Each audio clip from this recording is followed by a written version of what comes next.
سبحان الذي أسرى بعبده ليلا من المسجد الحرام إلى المسجد الأقصى الذي باركنا حوله لنريه من آياتنا نحمده ونصلي على رسوله الكريم أما بعد فأعوذ بالله من الشيطان الرجيم بسم الله الرحمن الرحيم رب اشرح لي صدري ويسر لي امري واحلل عقدة من لساني يفقهوا قولي كل يعمل على شاكلته، ہر ایک عمل کرتا ہے اپنے طریقے پر۔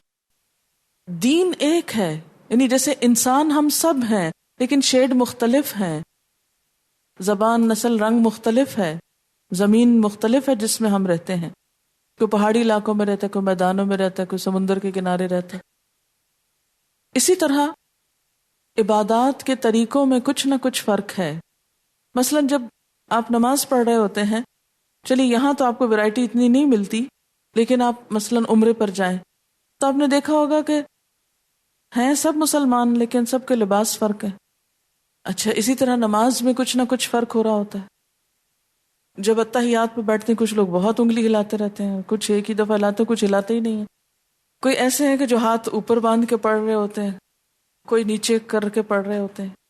یہ سب کیا کر رہے ہوتے ہیں؟ نماز پڑھ رہے ہوتے ہیں۔ تو نماز کے بعد کیا سب کو ایک دنگل کرنا چاہیے، ایک دوسرے کو مارنا پیٹنا چاہیے کہ تم نے ایسے کیوں پڑھی، اور وہ کہ تم نے ایسے کیوں پڑھی؟ سجدہ کرتے ہوئے تھوڑا بہت اونچ نیچ آگے پیچھے فرق ہو جائے گا، کیا اس بنا پر ایک دوسرے سے نفرت کرنی چاہیے؟ اور جو ایسا کرے اس کا رویہ کیا عقل مندی پر مبنی ہے؟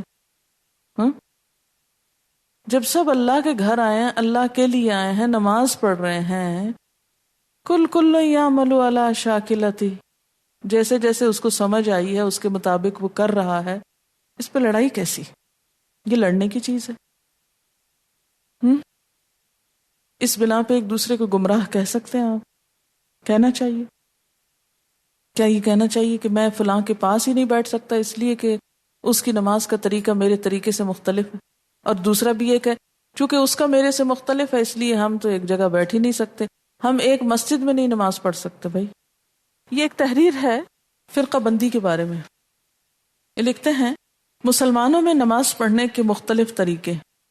ایک شخص سینے پہ ہاتھ باندھتا ہے، دوسرا ناف پہ باندھتا ہے۔ ایک شخص امام کے پیچھے فاتحہ پڑھتا ہے، دوسرا نہیں پڑھتا۔ ایک زور سے آمین کہتا ہے، دوسرا آہستہ کہتا ہے۔ ان میں سے ہر شخص جس طریقے پہ چل رہا ہے یہی سمجھ کے چل رہا ہے کہ یہ نبی صلی اللہ علیہ وسلم کا طریقہ ہے۔ اس لیے نماز کی صورتیں مختلف ہونے کے باوجود دونوں حضور صلی اللہ علیہ وسلم ہی کے پیروکار ہیں، مگر جن ظالموں نے شریعت کے ان مسائل کو دین سمجھ رکھا ہے انہوں نے محض انہی طریقوں کے اختلاف کو دین کا اختلاف سمجھ لیا، اپنی جماعتیں الگ کر لی، مسجدیں الگ کر لی، ایک نے دوسرے کو گالیاں دی، مسجدوں سے مار مار کے نکال دیا، مقدمے بازیاں کی، پارٹی بندیاں کی، اور رسول اللہ صلی اللہ علیہ وسلم کی امت کو ٹکڑے ٹکڑے کر ڈالا۔ اس سے بھی لڑنے اور لڑانے والوں کے دل ٹھنڈے نہ ہوئے تو چھوٹی چھوٹی باتوں پر ایک نے دوسرے کو کافر اور فاسق اور گمراہ کہنا شروع کیا۔ ایک شخص قرآن سے یا حدیث سے ایک بات اپنی سمجھ کے مطابق نکالتا ہے، وہ اس کو کافی نہیں سمجھتا کہ جو کچھ اس نے سمجھا ہے اس پر عمل کرے، بلکہ یہ بھی ضروری سمجھتا ہے کہ دوسروں سے بھی اپنی سمجھ زبردستی تسلیم کرائے۔ اگر وہ اسے تسلیم نہ کرے تو ان کو خدا کے دین سے خارج کر دے۔ آپ مسلمانوں میں حنفی، شافعی، اہل حدیث وغیرہ جو مختلف مذہب دیکھ رہے ہیں، یہ سب قرآن اور حدیث کو آخری سند مانتے ہیں اور اپنی اپنی سمجھ کے مطابق وہیں سے احکام نکالتے ہیں۔ ہو سکتا ہے ایک کی سمجھ صحیح اور دوسرے کی سمجھ غلط، لیکن کسی شخص کی سمجھ کا غلط ہونا اور بات ہے اور اس کا دین سے خارج ہونا دوسری بات۔ اپنی اپنی سمجھ کے مطابق شریعت پر عمل کرنے کا ہر مسلمان کو حق ہے۔ اگر 10 مسلمان 10 طریقوں پہ عمل کریں تو جب تک وہ شریعت کو مانتے ہیں وہ سب مسلمان ہیں، ایک ہی امت ہیں، ان کی جماعتیں الگ ہونے کی کوئی وجہ نہیں۔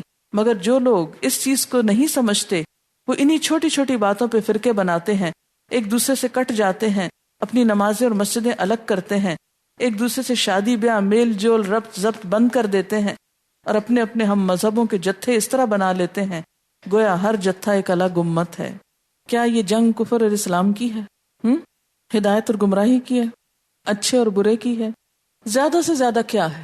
راجح اور مرجوح، راجح فاعل ہے اور مرجوح مفعول ہے. راجح کا مطلب ہوتا ہے جو زیادہ ترجیح والا ہے، ترجیح والا، جس کو پرائرٹی آپ دے سکتے ہیں، اور مرجوح جس پہ پرائرٹی دی آپ نے. بس اتنی سی بات ہے نا، یہ اس سے زیادہ بھی کچھ ہے، لیکن آپ کو معلوم ہے شیطان نے ہمارے یہ تھوڑے تھوڑے فرق کتنے بڑھا دیے، کتنے بڑے کر دیے، اور اس کی بنا پر ایک دوسرے سے نفرتیں کتنی بڑھا دی ہیں. اصل کاز پیچھے چلا گیا ہے، یہ چیزیں اہم ہو گئی ہیں. قل کل یعمل علی شاکلتہ فربکم اعلم بمن هو اہدی سبیلا. ان میں سب سے اچھا طریقہ کس کا ہے؟ اس صرف رب جانتا ہے. اس کا فیصلہ نہ دنیا میں ہو سکتا ہے نہ قبر میں ہوگا. کیا حشر میں اللہ تعالیٰ یہ ایکسپلین کریں گے کہ جو شخص یہاں ہاتھ باندھ کے نماز پڑھتا تھا اس کے نمبر میں زیادہ لگا رہا ہوں آج؟ کیا ایسی کوئی حدیث بتائی گئی ہے آپ کو؟ کوئی خبر دی گئی ہے؟ پھر یہ آپس کی نفرتیں کیسی اور کیوں ان مسئلوں پر؟ کوئی کہتا ہے قصر 20 میل پہ کر لو، کوئی کہتا ہے 40 پہ کرو. کیا دونوں کو جنگ میں کھڑے ہو جانا چاہیے؟ اس لیے کہ ہر شخص اپنے ان اعمال کے پیچھے کوئی نہ کوئی دلیل رکھتا ہے. زیادہ سے زیادہ جو بات آپ کہہ سکتے ہیں وہ یہ کہہ سکتے ہیں کہ میری دلیل زیادہ صحیح حدیث پر قائم ہے اور دوسرے کی اس سے کم. لیکن کوئی یہ تو نہیں کہتا کہ میں دین سے باہر کے اوپر عمل کر رہا ہوں یا خود اپنی خواہش نفس پہ عمل کر رہا ہوں. اجتہادی اختلاف میں کوئی بھی گروہ ناحق نہیں ہوتا، گمراہ نہیں ہوتا، قابل نفرت نہیں ہوتا. لیکن آج ہم مسلمانوں کا سب سے اہم ایشو کیا رہ گیا ہے؟ مسلک. اس بات میں کیوں انٹرسٹ ہے اتنا زیادہ؟ مجھے کبھی سمجھ میں نہیں آتا کہ ہر شخص جو دین کی بات کرتا ہے وہ پہلا سوال یہ کیوں کرتا ہے؟ یہ سوال اتنا اہم کیوں ہو گیا ہے؟ کیا واقعی یہ بہت اہم سوال ہے؟ جب ہم فوت ہوں گے تو قبر میں جو سوال ہوں گے 3 ہوں گے. کون کون سا؟ من ربو کا، ما دینو کا، من نبیو کا. من ربو کا جواب کیا ہے؟ میرا رب اللہ ہے. اور ما دینو کا جواب کیا ہے؟ اس وقت مسلک پوچھیں گے، آپ سے پوچھیں گے. اور من نبیو کا پوچھیں گے. تو حشر کے دن جو سوال ہوں گے ان میں بھی کوئی مسلک کا سوال ہے؟ کون سے سوال ہے؟ وہ آتا ہے نا، ابن آدم کے قدم ہل نہ سکیں گے، ٹل نہ سکیں گے جب تک کہ وہ 5 باتوں کا جواب نہ دے دے. عمر کن کاموں میں لگائی، جوانی کس چیز میں کھپائی، یعنی علم جو حاصل کیا اس پر عمل کتنا کیا، اور مال کہاں سے آیا اور کہاں لگایا. اس میں کوئی سوال ہے مسلک کا؟ کس مسلک سے تھے تم؟ نہیں ہے. پھر ہم نے یہ تو کبھی نہیں کسی سے پوچھا بھائی کس کام میں عمر لگا رہے ہو، جوانی کس کام میں لگ رہی تمہاری. کبھی کسی سے نہیں پوچھا تم نے مال کہاں سے کمایا، کبھی کسی کو نہیں بتایا کہاں خرچ کرو.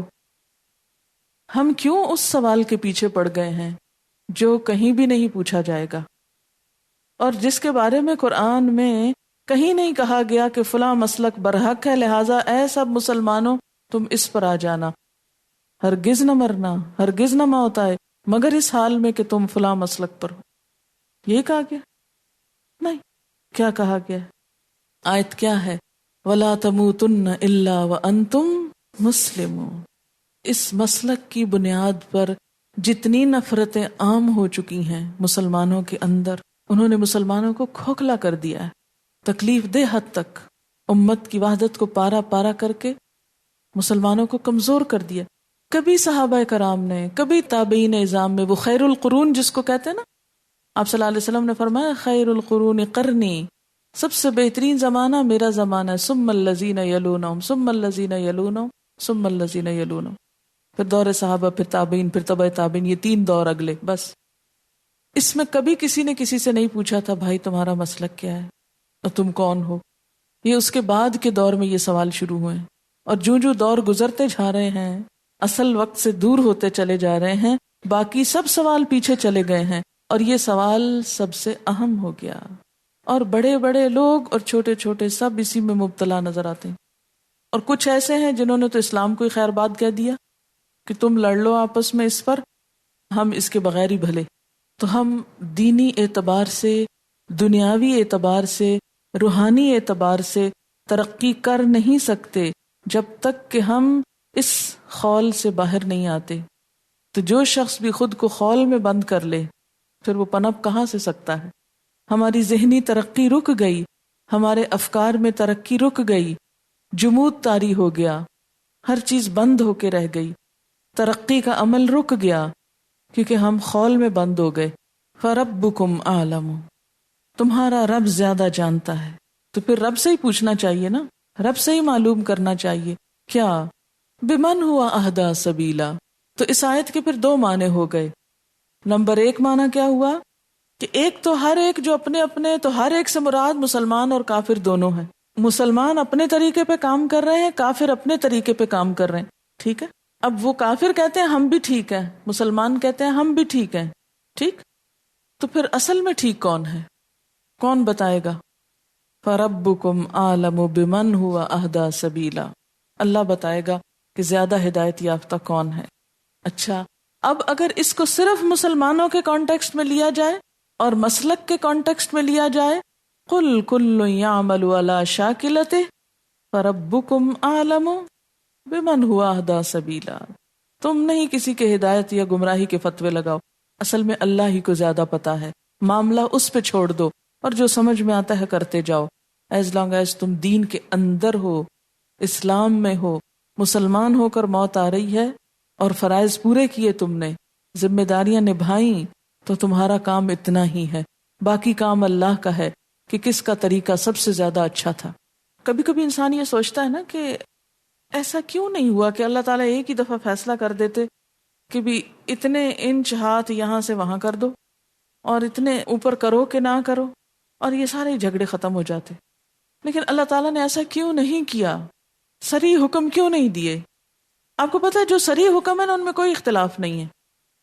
صریح حکم کون سے؟ مثلا اقیم الصلاۃ صریح حکم ہے نا، نماز قائم کرو، کوئی اختلاف نہیں ہے. کوئی مسلمان جو یہ کہے کہ نماز نہیں پڑھنی چاہیے؟ اگر کوئی یہ کہے کہ نماز فرض ہی نہیں تو پھر آپ اس کو کیا کہیں گے کہ جناب آپ اسلام کے اندر ہی نہیں، آپ باہر ہی تشریف رکھیں.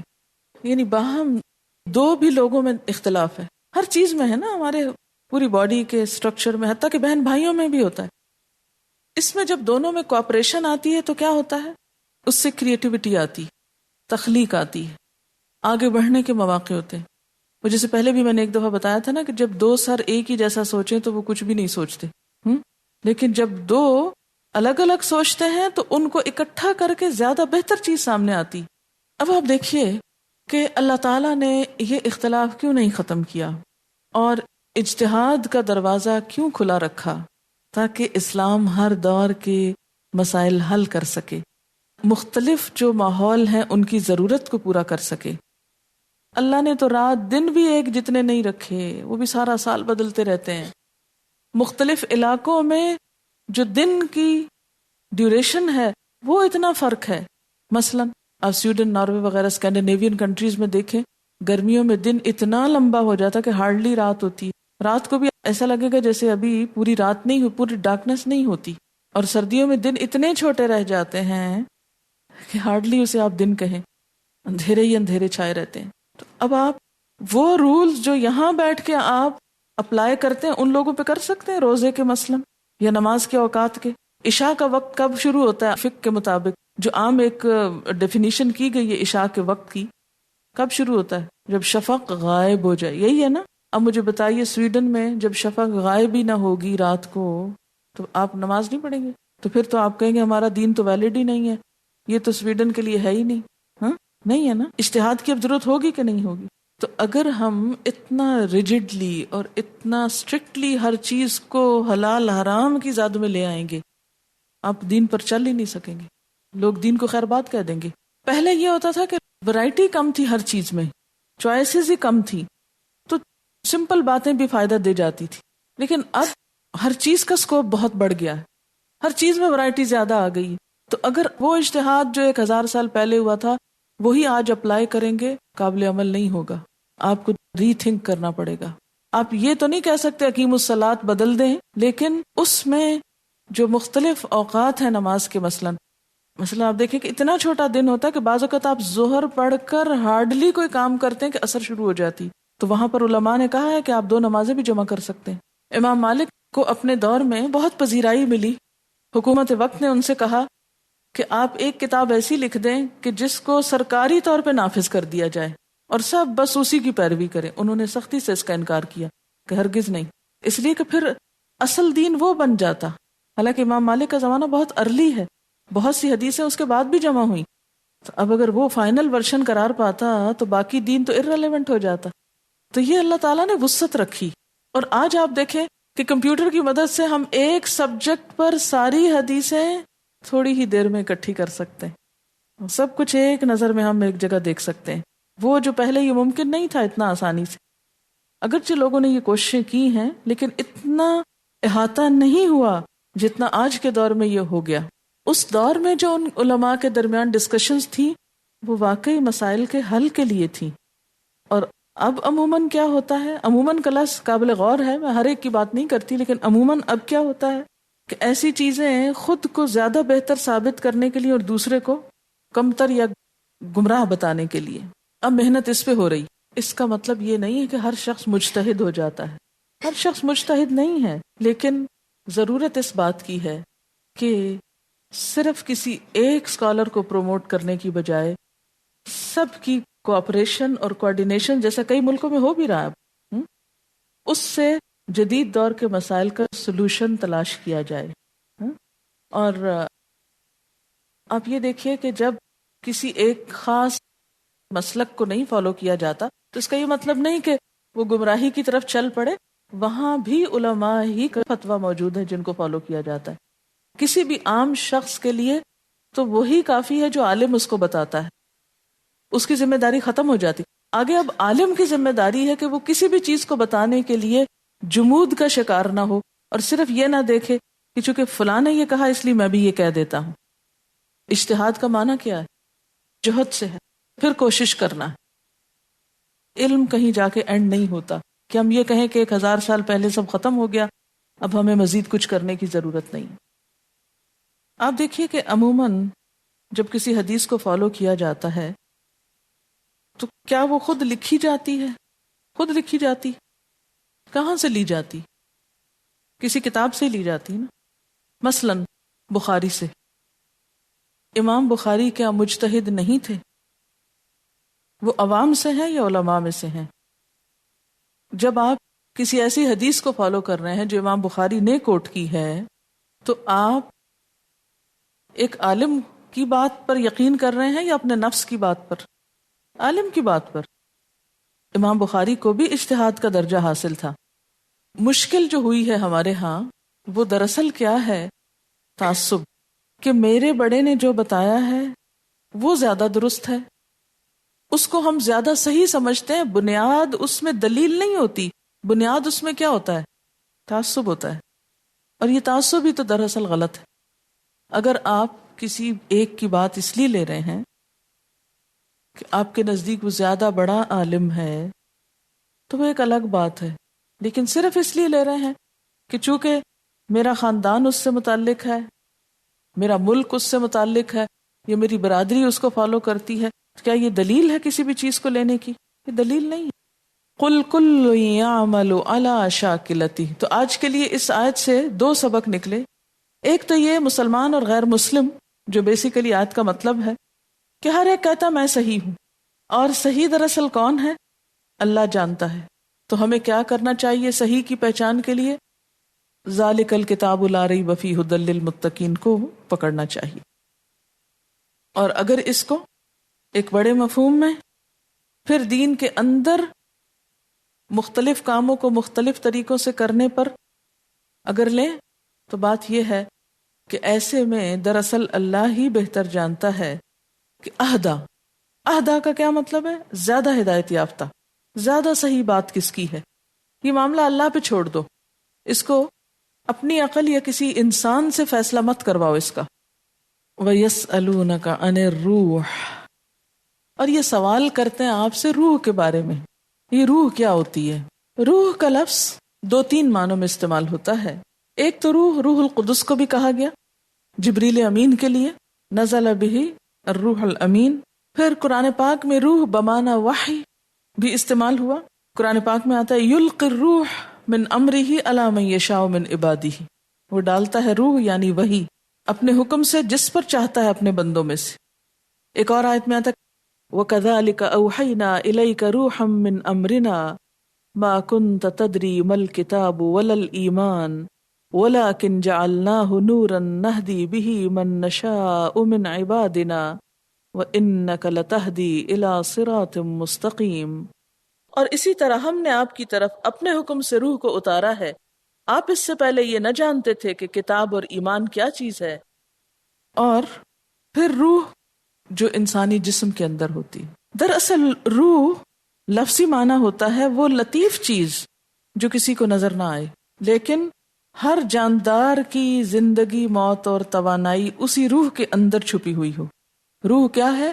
وہ لطیف چیز جو کسی کو نظر نہ آئے لیکن کسی بھی جاندار کی زندگی اور توانائی اسی پر منحصر ہو۔ اگر ہو تو جاندار زندہ ہو، طاقت ہو، وہ نہ رہے تو مر جائے انسان یا کمزور پڑ جائے، ٹھیک ہے نا؟ تو روح یہاں نمبر 1 وحی، نمبر 2 حامل وحی، اور نمبر 3 انسان کی روح یا جاندار کے اندر زندگی کی بنیاد۔ یہ 3 چیزیں، یعنی شعور بھی آپ کہہ سکتے ہیں روح کو، روح بمعنی شعور۔ وَيَسْأَلُونَكَ عَنِ الرُّوحِ، یہ آپ سے روح کے بارے میں پوچھتے ہیں۔ تو بنیادی طور پر یہاں کفار مکہ کا سوال تھا وحی کے بارے میں۔ یہ وحی کیا چیز ہوتی ہے؟ یہ جو آپ کہتے ہیں کہ میرے پہ وحی آتی ہے، یہ کیا ہوتا ہے؟ یہ کیا چیز ہے؟ فرمایا قُلِ الرُّوحُ مِنْ أَمْرِ رَبِّي، کہہ دیجئے یہ میرے رب کے حکم سے آتی۔ جب رب چاہتا ہے آتی ہے، میں اپنی مرضی سے نہیں لے آتا اس کو۔ نبی صلی اللہ علیہ وسلم پر بعض اوقات کیا ہوتا تھا، وحی آنی رک جاتی تھی۔ آگے سورۃ الکہف میں انشاءاللہ آپ پڑھیں گے کہ لوگوں نے آپ سے کچھ سوال کیے، آپ نے کہا کل ضرور جواب دے دوں گا، لیکن وحی کوئی نہ آئی، آپ انتظار کرتے رہے، اور جب جواب مانگا گیا اگلے دن تو جواب نہ دے سکے۔ تو اس سے بھی کیا پتہ چلتا ہے کہ دراصل آپ سچے نبی تھے اور جو کچھ آپ نے دیا وہ وحی الہی پر مبنی تھا۔ تو یہ پوچھتے ہیں آپ سے روح کے بارے میں، وحی کے بارے میں، آپ کہہ دیجئے روح تو میرے رب کے حکم سے آتی۔ اچھا، اب اگر اس کو دوسرے معنوں میں لیا جائے کہ انسان کی روح جیسے اگر سوال اس کو سامنے رکھ کے کیا جائے تو وہ بھی کیا ہوتی ہے؟ دراصل اللہ کا حکم ہی ہوتی ہے نا۔ جب اللہ کا حکم ہوتا ہے تو کسی میں آ جاتی ہے، جب حکم ہوتا ہے نکل جاتی ہے اور پتہ بھی نہیں چلتا۔ ٹھیک ٹھاک انسان گھر سے نکلتا ہے اور یکا یک کہیں جا کے گر جاتا ہے اور روح چلی جاتی، کوئی پکڑ ہی نہیں سکتا اس روح کو۔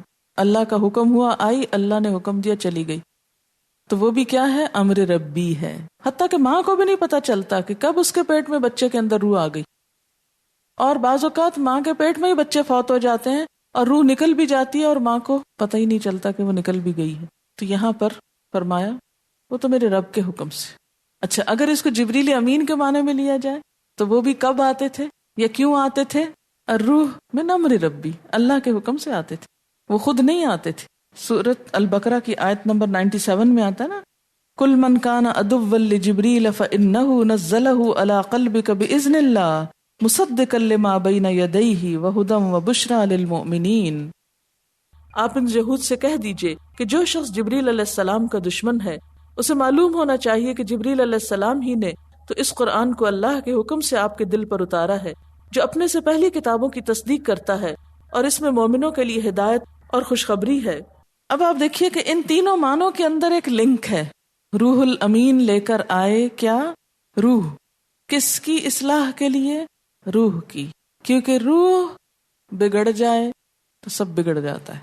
روحانیت کی اصلاح ہو جائے تو انسانیت کی اصلاح ہو جاتی ہے۔ جس طرح جسم کو کھانا چاہیے نا زمین سے، جسم کی نشو و نما کس سے ہوتی ہے؟ انسان کب بڑھتا ہے؟ جب کھاتا پیتا ہے۔ وہ کہاں سے آتا ہے؟ سب کچھ کھانا وانا زمین سے آتا ہے، پانی بھی وہیں سے نکلتا ہے، کھانا بھی وہیں، سبزی وہیں اگتی ہے، گوشت جو آپ کھاتے ہیں وہ بھی دراصل جانور جو زمین سے کھاتے ہیں اسی سے بنتا ہے۔ تو پھر کیا ہوا نتیجہ؟ کہ جسم کی غذا زمین سے آتی ہے، اور جسم کے اندر ایک اعلیٰ درجے کی چیز ہے جو روح کہلاتی ہے، اس کو بھی کچھ چاہیے نا، اسے بھی غذا کی ضرورت ہے۔ وہ غذا آسمان سے آتی ہے۔ اب دیکھیں، انسان نیچے کو گرتا ہے، روح اس کو اوپر اٹھاتی، جس میں روح نہ ہو وہ اٹھ نہیں سکتا. کہتے ہیں نا ہائی اسپرٹس. ہائی کیوں کہتے ہیں اسپرٹ کو؟ کیونکہ اسپرٹ ہائی ہو تو آپ ہائی ہو سکتے ہیں، ورنہ تو اگر آپ کی اسپرٹ لو ہو جائے یا ڈاؤن ہو جائے تو آپ خود جسم تو جاتا ہی نیچے ہے. اسی لیے آپ دیکھیں گے کہ جسمانی تقاضے انسان کو پستیوں کی طرف لے جاتے ہیں اور روح کے تقاضے پورے کرنا انسان کو بلندیوں کی طرف لے جاتا ہے. اسی لیے کہا گیا نا کہ ماں باپ تو انسان کو زمین پہ لاتے ہیں اور استاد بلندیوں کی طرف لے جاتے، اوپر لے جاتے ہیں. کیوں؟ اس لیے کہ ماں باپ تو کھلاتے پلاتے ہیں نا، جسمانی خیال زیادہ رکھتے ہیں. ہے رنگ پیلا ہو رہا ہے بچے کا، اس نے کھایا نہیں، ہر وقت مائیں کہہ رہی تھی کمزور لگ رہا ہے، یہ تو اس کا وزن ٹھیک نہیں ہے، اس کے ساتھ یہ ہے وہ. دوسری تربیت کم ہی سوچتے ہیں، بہت تھوڑی. سچی بتائیے کہ اپنے بچوں کو دیکھ کے پہلا خیال کیا آتا ہے؟ ان کی صحت کچھ ٹھیک نہیں، ان کا بنے گا کیا؟ کم ہی ماں کو یہ خیال آتا ہے کہ انہوں نے ابھی تک نماز نہیں سیکھی، ان کا قرآن نہیں پورا ہوا، ان کے اندر اچھے اخلاق نہیں آئے، ان کا کیا بنے گا، ان کی آخرت کیسے گزرے گی، اگلی دنیا میں کیا کریں گے. اس کے لیے ہم کس کے پاس چھوڑتے ہیں پھر بچوں کو؟ استادوں کے پاس، کہ ان کو قرآن پڑھا دیں، ان کو دین سکھا دیں ان کو. تو اللہ تعالیٰ نے ایک بہت بڑے استاد کا اہتمام کیا ہم سب کے لیے، ہماری روحانی ترقی کے لیے، اور ان کے پاس وحی بھیجی جو ہماری روحوں کی غذا ہے، جس سے روحیں طاقتور ہوتی ہیں، قوت پاتی ہیں، بلندیوں کی طرف جاتی ہیں، اعلیٰ درجے پاتی ہیں. وَأَسْأَلُكَ الدَّرَجَاتِ الْعُلَىٰ مِنَ الْجَنَّةِ. اس کے لیے کیا ضروری ہے پھر؟ روح کی پیروی. وَيَسْأَلُونَكَ عَنِ الرُّوحِ قُلِ الرُّوحُ مِنْ أَمْرِ رَبِّي. اور امر رب کو اگنور نہیں کیا جا سکتا. لیکن یاد رکھیں اس سے آگے کہ امر رب ہے، رب کے حکم سے آتی ہے، آپ کچھ نہیں جانتے. کیوں؟ وَمَا أُوتِيتُم مِّنَ الْعِلْمِ إِلَّا قَلِيلًا.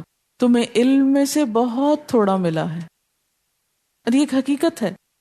وَلَا يُحِيطُونَ بِشَيْءٍ مِّنْ عِلْمِهِ إِلَّا بِمَا شَاءَ. اور خضر علیہ السلام کی حدیث کے مطابق ایک قطرہ ساری دنیا کا علم بمقابلہ سمندر کے. ہمارا علم تو ہے ہی بہت تھوڑا. آپ کو معلوم ہے نا کہ ہماری نگاہ ایک خاص رینج سے آگے نہیں دیکھ سکتی، اگر دیکھتی بھی ہے تو غلط دیکھتی ہے. اسی طرح جب ہم بولتے ہیں تو ایک خاص حد سے آگے نہیں جا سکتے. انسان کا علم محدود، قوت محدود، علم کے ذرائع محدود. اچھا پھر کیا ہوا؟ سائنس نے ترقی کی، نئے نئے آلات آئے، انسان آپے سے باہر ہو گیا. اب تو میں دور کی آوازیں سن سکتا ہوں ریڈیو کے ذریعے، ٹیلی ویژن کے ذریعے. اب میں دور کی چیزیں دیکھ سکتا ہوں.